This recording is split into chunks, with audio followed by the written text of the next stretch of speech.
Estás sorda, no me escuchan. Perdón, muy buenas noches. Estamos aquí en las entrevistas a las 8:45. Tenemos un tema que es candente en Guatemala y es el hecho de que a casi 2 meses y medio de que se realizaron las elecciones, todavía no sabemos cómo va a estar integrado el Congreso de la República.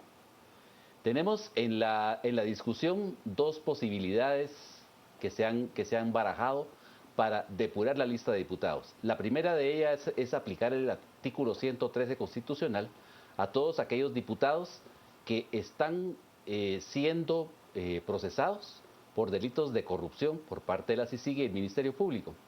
Y la otra opción es también aplicar la cláusula constitucional que impide a los contratistas del Estado optar a puestos de elección popular. Para discutir este tema tenemos esta noche como invitada a la licenciada Anaeli López, quien es magistrada suplente del Tribunal Supremo Electoral, y en esta oportunidad me acompaña Carmen Ortiz, en ausencia de Juan Luis Font. Comenzamos, Carmen. Gracias, Gustavo. Buenas noches. Licenciada López, muchas gracias por acompañarnos nuevamente. Quisiera primero que nos comentara cómo es que avanza este proceso de análisis de toda esta información para determinar finalmente cuáles van a ser los diputados que no podrían tomar posesión de su curul en enero del 2016. Se ha hablado de que ya el tribunal ha avanzado en cuanto a esta decisión, que serían 11 los afectados, algunos otros medios hablan de 15, pero preferimos atenernos a la fuente directa. Bueno, buenas noches, gracias por la oportunidad. Sí es importante que el pueblo esté enterado de qué es lo que el tribunal está haciendo, porque el tribunal, como garante de la voluntad popular, además de tener que realizar el evento electoral, tenía que haber calificado a los participantes. Sin embargo, todos sabemos que la mayoría de los antejuicios salieron cuando estas personas ya estaban inscritas. Entonces, no es posible para el tribunal revocar, no hay un procedimiento legal de revocatoria de la inscripción. Al no haber un procedimiento de revocatoria, se permitió que corrieran, pero los procesos avanzaron.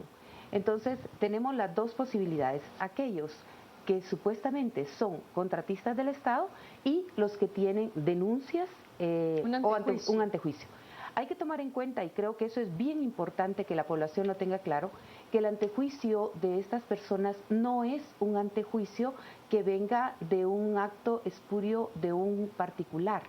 Viene de la CICIG y del Ministerio Público, que son dos entes realmente serios que cuando han tomado la decisión es porque ya está documentado el caso. Pero el hecho que esté documentado no quiere decir que la persona no tenga su derecho a defensa hábil, o sea, la oportunidad de ejercerlo, y entonces el tribunal ha tenido que entrar a fondo a cada uno de los casos y verificar la situación de cada uno de estos casos en la Corte Suprema de Justicia o ante el juez pesquisidor, dependiendo de cada uno de los casos. Anaeli, también tenemos el problema de los contratistas del Estado. Es decir, ahí hablábamos fuera de cámara de que el gran problema que hay es que no necesariamente la condición de contratista se refiere a un hecho que está sucediendo en el presente, sino que puede ser una deuda pendiente del Estado o un contrato anterior. Así es. Todos conocemos el famoso tortuguismo del Estado, es decir, el Estado trabaja muy despacio y tiene un contrato. Este contrato ya se cumplió, pero por algún reparo que esta persona tenía en SAT, el Estado no le puede pagar hasta que limpie su situación del reparo con SAT. Entonces, si esta persona inició el proceso contencioso administrativo, hay que esperar que el proceso contencioso administrativo termine para limpiar su cartera ante el Estado y que el Estado le pueda pagar. Ahora bien, en ese caso, digamos, todo esto ya estaba en marcha antes de a optar a la candidatura. Correcto. Es decir, hay una falla entonces del registro de ciudadanos de no haber investigado debidamente a todas estas personas que se inscribieron como candidatos. Algo que es bien importante, y yo sí quisiera enfatizar y agradecerle a la sociedad civil y a la coyuntura, el hecho de que ahora vamos a hacer ese Sí, contrachequeo con todas las instituciones. Es decir, la Contraloría pues nos da el finiquito y ahí estamos listos. Y ahí debiéramos no tener problema. Pero no sabemos los movimientos de la persona en la superintendencia de bancos, no sabemos nada de la SAT. Primero porque existe la prohibición de dar información y porque nosotros no estamos habilitados para pedir esa información. Esa información es bancos SAT.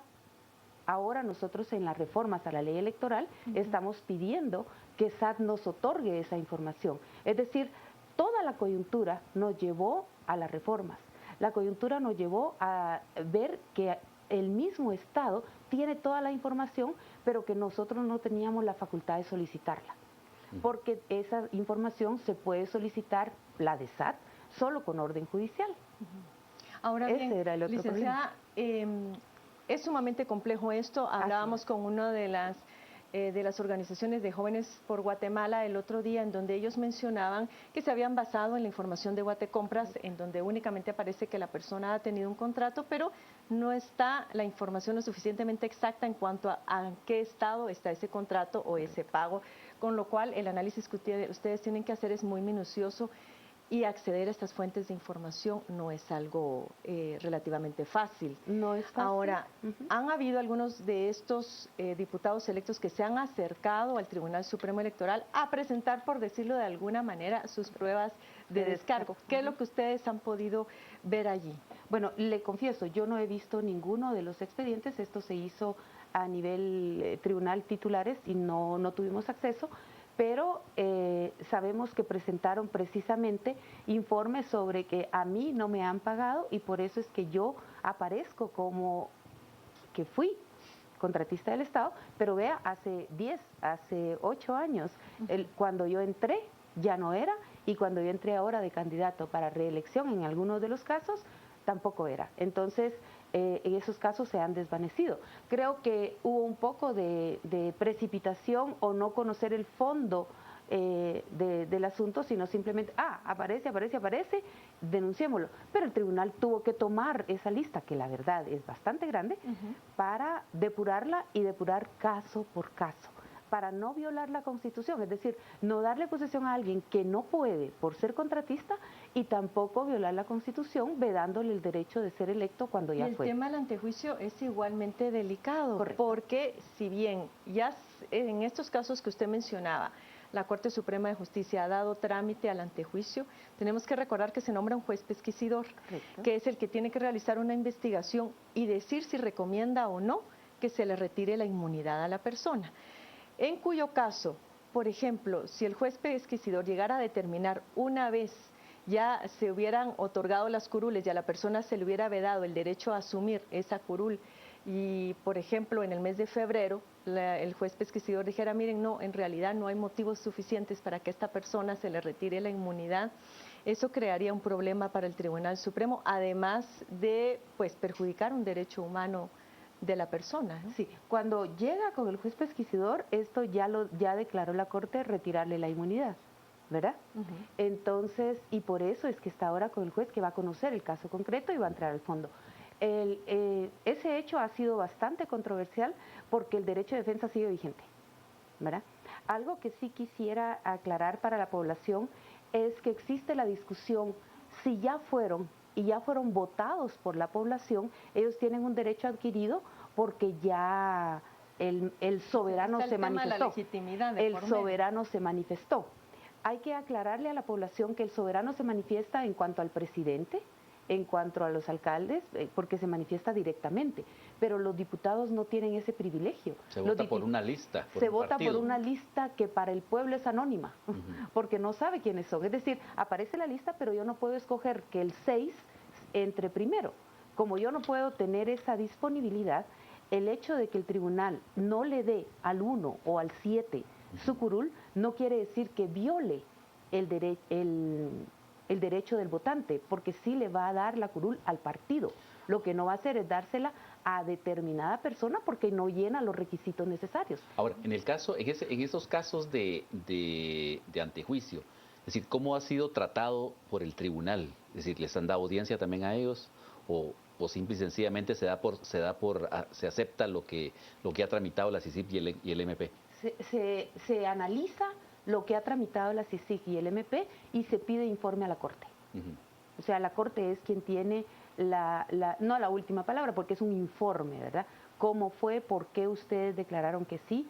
¿Qué posibilidades hay de que esto sea declarado finalmente con lugar para que nosotros realmente tomemos la decisión, ¿verdad? Pero como es el 113, no exige que sea culpable, sino lo que exige es la idoneidad. Entonces, si yo fui señalado, nosotros con ese problema de que la honorabilidad, la idoneidad son temas tan subjetivos, pero si queremos hablar de honorabilidad en términos generales, diríamos lo que es la reputación en nuestros tiempos, ¿verdad? Una persona de buena reputación y hay personas Esto ya sería una tacha, digamos, sería una mancha, ¿verdad? Para el 113.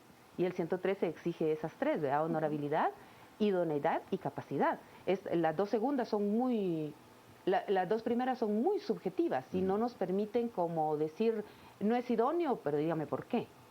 Ahora, ¿cuál es el plazo máximo que tiene el tribunal, de acuerdo a la legislación, para decidir? Bueno, la ley habla de 8 días después de vencido el proceso. Y ese ha sido un tema bastante discutido. Porque han ido alargando, no han declarado vencido el proceso. Bueno, es que el proceso realmente se va a declarar fenecido 2 o 3 meses después del 15 de enero, del 14 de enero. ¿Por qué? Porque luego viene la liquidación de cuentas y toda la parte contable, digamos, ¿verdad? O sea, teóricamente tendrían hasta el 23 de enero para adjudicar las curules. Al 13. Al 13. No, al 13, sí. Al 13 porque es el 14. Ellos toman posición el 14, pero no es hasta el 13. Es decir, no nos vamos a tomar hasta el 13. Debemos hacerlo antes, definitivamente. Pero no creo que llegue hasta el 13. Tengo entendido que la próxima semana será público. Y lo que se ha tenido es el cuidado de cada uno de los casos.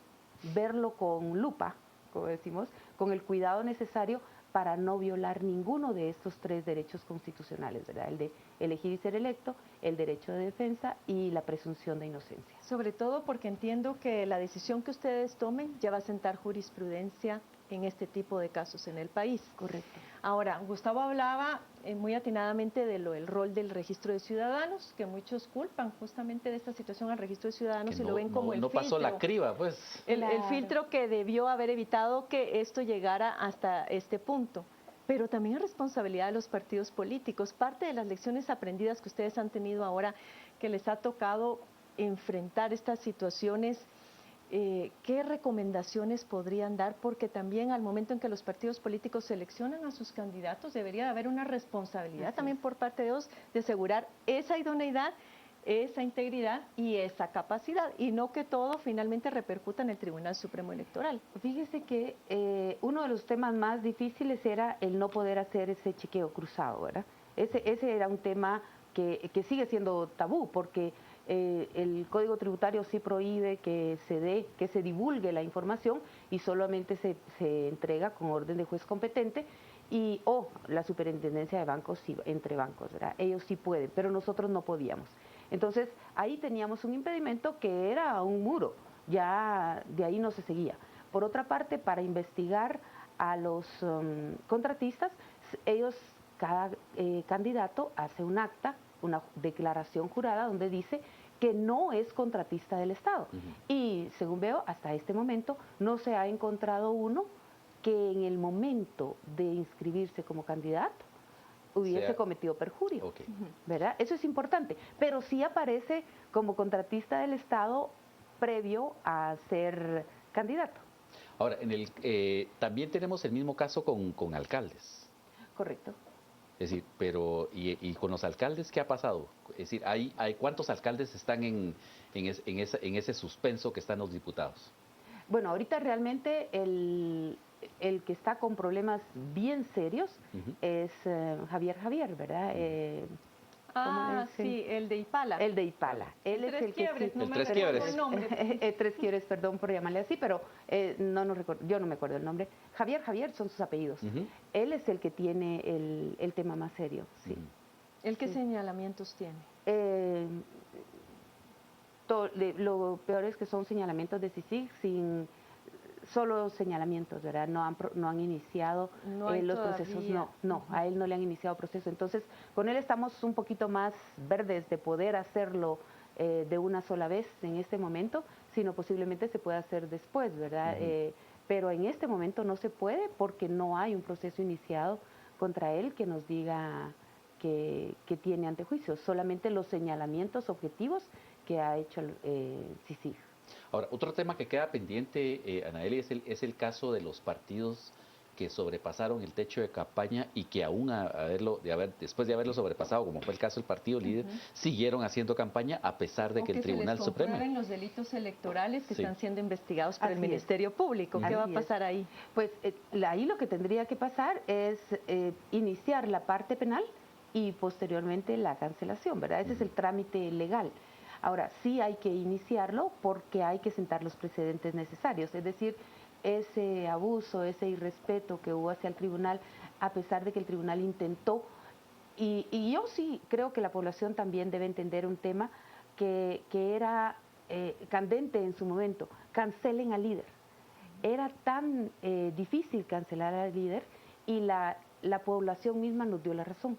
Los alcaldes, para poder tener acceso al financiamiento público de una manera más fácil, se afilian o se asocian con el partido supuestamente ganador para poder llegar y tener acceso más fácil al Ejecutivo, ¿verdad? Entonces nos enojaba a todos los guatemaltecos ese transfugismo de los alcaldes para el partido ganador.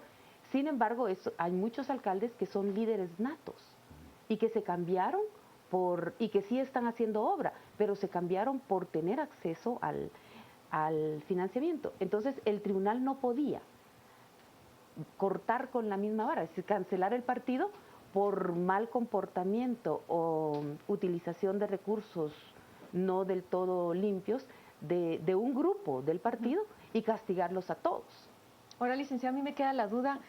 Finalmente, ¿qué va a primar en este tipo de casos? Algunas decisiones son asumidas por el tribunal, como anterior al proceso electoral, en donde se suspendió a algunos partidos políticos o se imponen algunas multas u otro tipo de sanciones. ¿O ahora va a ser únicamente el Ministerio Público determinando la comisión de estos delitos electorales?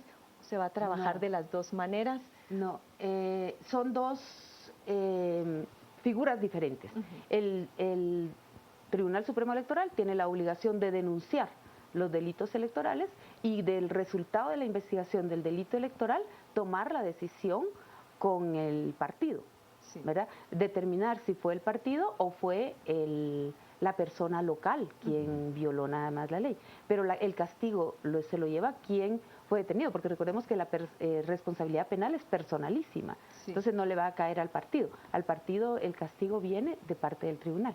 Ahora, otro de los factores también que se ha dejado de actuar por parte del Tribunal Supremo Electoral y en particular de la Auditoría de Gasto Electoral ha sido toda esta serie de propaganda disfrazada como información que los canales abiertos le otorgaron a varios candidatos, es decir, a candidatos a presidente, a candidatos a diputado e incluso al candidato a alcalde de Quetzaltenango. No se ha visto ningún tipo de acción en eso. ¿Cómo no? O sea, con CNN, creo que se llamaba la Corazón Nueva Nación. Corazón Nueva Nación y la Fundación de Líderes de Corazón, creo que se llamaba. Sí se tomaron decisiones de fondo. El problema está igual está previsto para la ley y entra en las lecciones aprendidas, porque no puede el tribunal solicitar la cancelación de la inscripción de la personalidad jurídica de una fundación, porque las fundaciones no están bajo la autorización ni bajo la tutela, digamos, del Tribunal Supremo Electoral. Solo los partidos políticos, los comités cívicos y las fundaciones con fines me refiero a las bonificaciones que daban los canales a candidatos específicos y que salían como información dentro del transcurso de noticieros. Sí, los infomerciales que ellos... Sí se tomaron en cuenta y fue parte de la segunda... de la segunda sanción que se le puso por eso sumó tanto, ¿verdad? Fueron 300,000, creo yo, porque le sumaron todo lo que habían hecho las fundaciones. O sea, sí se tomó en cuenta el tiempo de aire donde se mencionó al partido. Sí. Eso Pues, sí es importante. Pues le agradecemos muchísimo haber aceptado la invitación y la franqueza para responder a nuestras respuestas.